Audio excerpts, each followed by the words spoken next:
We're down. All right. John, a few new names in the squad, and Sam Collins back in the squad. There's obviously a lot of speculation that maybe he was going to go and play for Hungary. Can you talk about conversations you had with him and his commitment and him being back in the squad? Oh, look, it was very straightforward. Obviously, it was one of the first games I went to as well. I went to watch Blackburn Millwall, and obviously Michael Obafemi was playing as well. But no, any of the conversations I've had with Sammy, they were all straightforward. And look, he's buzzing. He's delighted, obviously, to be coming in, and it's great to have a player in such good form consistently all season too. You know, and he's got that versatility in terms of where he's kind of playing at the minute as well. He's floating from a striker into like a 10 position too. So he's look, as I said, it's great to have an option like that to bring into the squad. It's really good. What about the other two on-cap players, Finn Azaz and Jake O'Brien? Yeah, look, Finn, obviously I know from working with him with the under-21s, and he was having a great season with Plymouth, and then he's obviously got signed by Middlesbrough, and he's doing really well, scored a couple of goals for them as well. Really good, creative, technical option for us going forward, I think, as well. And obviously I spoke to Michael about him. He's really enjoying him, working with him. And look, I think he's going to add something different to the squad, definitely. And for Jake, again, another player I worked with the 21s. It's been brilliant to see what he's done, you know, over the last kind of year to 18 months. Going out to Europe, learning his trade, and then obviously leaving Palace, going to Lyon, and actually establishing himself in a top flight league across Europe. So brilliant, great to see. And he's look, there's good competition in that area of the pitch as well, so he'll have lots of competition, but it'd be great for us me as well, obviously, being part of the defensive camp, shall we say, that we can help him improve even further over the 2 games coming up. At the other end of the spectrum then, Seamus Coleman is back in, 35. Were there any conversations about his future and retirement or anything like that? No, not with me anyway. No, it was a great conversation to have, because I know what it means to him, obviously playing for Ireland. And that's in terms of the squad.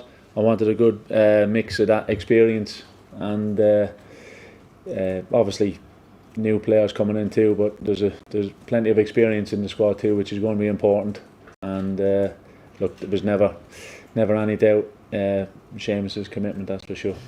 Just on what you can achieve over the 10 days or so you'd be together, you're obviously of that generation that, you know, despite all you achieved at club level, you probably look back to your Irish days and some of the best days. A lot of these young players who are up on sort of 20-25 caps, they've never really had that positive experience yet. There's been a lot of very difficult days, there's been an awful lot of criticism. It's maybe not what they dreamed about when they were a kid when it comes to playing for Ireland. Is that something you think you have to do some work on in terms of confidence level with look, no, I don't think so. In terms of the atmosphere, every time I come in, whether it be a coach or a player, the atmosphere within an Irish camp is always very special, and hopefully that will continue to be the case. And yeah, I know what you mean in terms of results wise, but that happens at different phases in squads, building new squads, new players coming in, and obviously the amount of players that Stephen brought in and gave them the opportunity to go and develop, and they've kicked on at their clubs as well. So it's great to be able to continue that and hopefully build with 2 positive results against Belgium and Switzerland.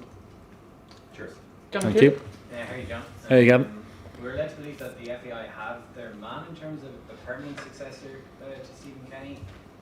Obviously can't be announced until April. Have you had any conversations with that person? Has there been any input from them into this squad? No, I've just been talking to myself, so no, there's been no input from anyone like that.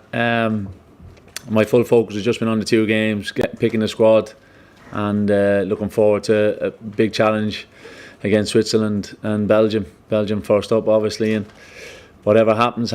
That's just been so straightforward for me. Just fully focused on the 2 games, Gavin. Yeah. Robbie Brady's back.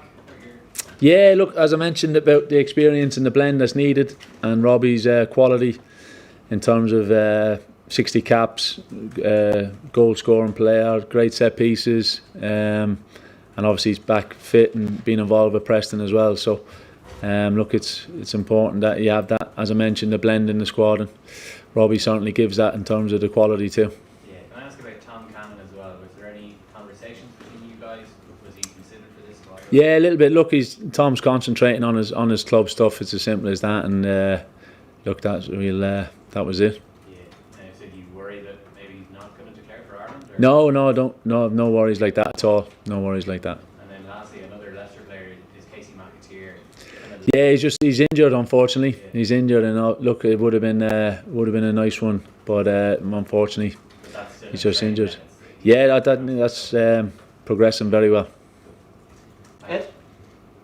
John, hi. Hey, Ed. I suppose just looking at the squad and with the introduction of Sammy Smolix into the squad, we're very familiar with the rest of the forwards and what they bring to the squad. Very good range of forward players. Just from Sammy's perspective, what sort of players do you think he links up best with? Like, is it speed players around him, or is it bringing other like-minded players into it? Yeah, look, from what I've noticed in terms of watching Sammy over the last couple of seasons, in particular, in the Championship, it's his absolute. Obviously, every level he's gone to, he seems to have obviously responded to it and been able to cope with it no problem, and been an important player. And he's just grown and have that maturity now in his game. And I think he's versatile in that sense too. It won't be a problem to him whatever player he's maybe picked alongside, or if he is picked, that he can cope with that. He'll bring an intelligence to his game that he's obviously developed over the last few years, and that whether it be false positions, he drifts in off the left, drifts in off the right. He can cope with any type of strike partner, or a front four combination, or front three, whatever it might be. So he's very flexible in that. And look, it's good that you have a player coming in scoring 27 goals, 21 in the league. You know, it's very important.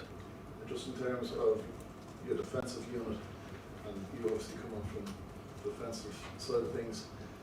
Trying to read a bit into what the squad you've picked, and I know a lot of players are versatile, but sort of two fullbacks on each side. Would it be fair to say you might favour a four at the back?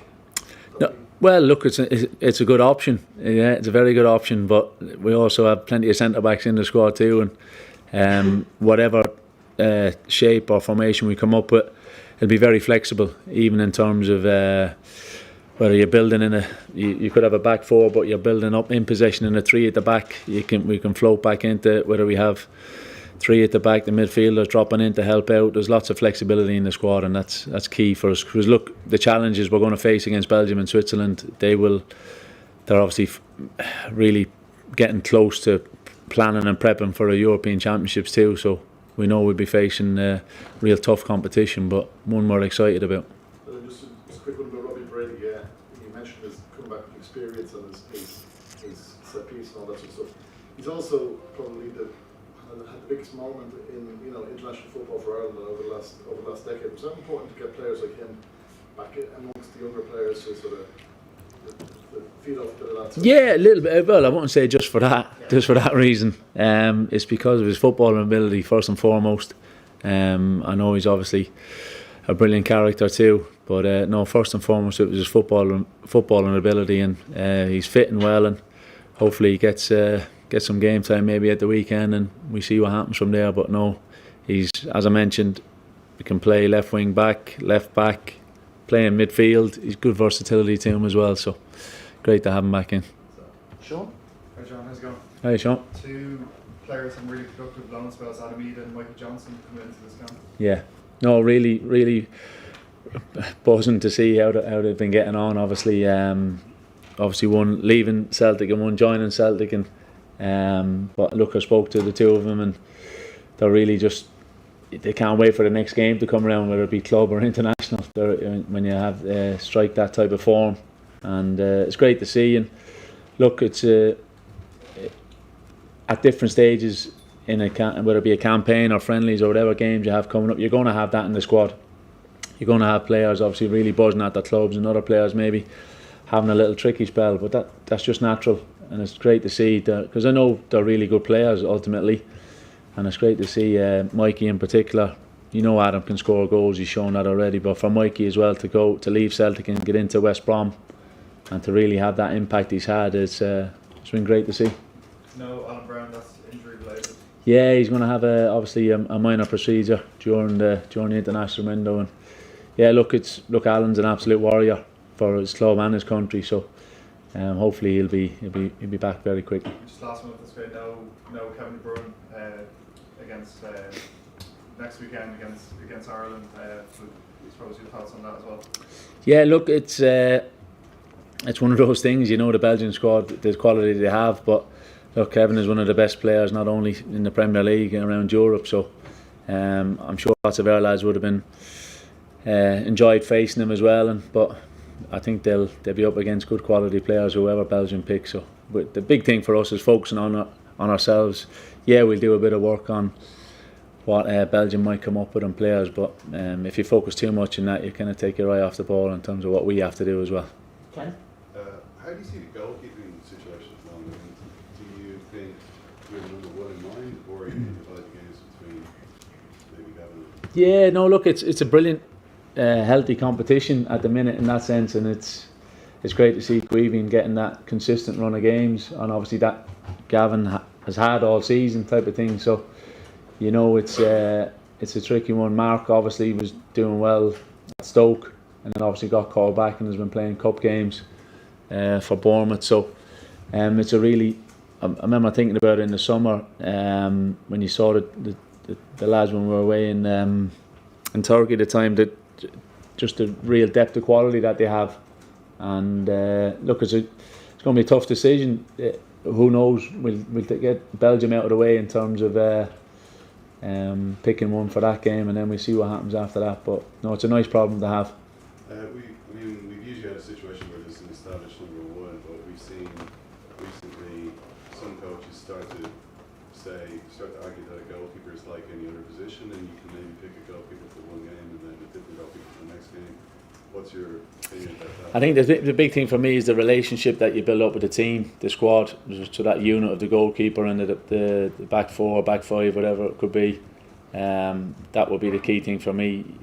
As soon as you can get that relationship, you get a consistency to it. I think that's crucial in terms of a team being successful. Just one other thing is, was Ryan Mann injured as well? Yeah, it's one of them. He's been monitored closely, and there could be a chance for him to maybe possibly come in later in the towards the second game, hopefully. But we wait and see. Thank you very much. Prince Huddle is in meeting room 6. Cheers, man.